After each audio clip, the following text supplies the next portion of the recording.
আচ্ছা, তোমাদের কার কার দই বড়া খেতে ভালো লাগে? আমার কিন্তু দারুণ লাগে।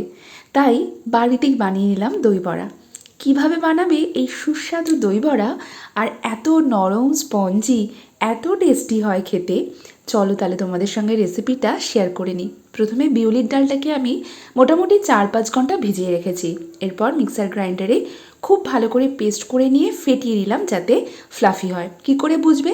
জলে দিলে দেখবে ভেসে উঠছে, তখন বুঝবে যে হয়ে গেছে এটা ফেটানো। এরপর এর মধ্যে একটু জিরে, মৌরি আর নুন দিয়ে আবারও একটুখানি ভালো করে মিশিয়ে নিতে হবে।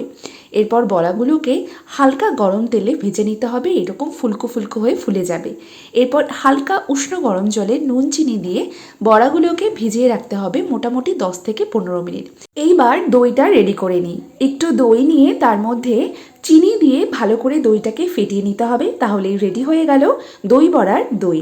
আর ওদিকে আমি ধনেপাতার চাটনি আর তেঁতুলের চাটনিটা আগেই বানিয়ে রেখেছি। ঠিক 15 মিনিট পর দই বড়াগুলোকে এইরকম জল চিপে রেখে দিতে হবে আলাদা করে। এরপর চলো তোমাদেরকে একটা প্লেট সাজিয়ে দেখাই।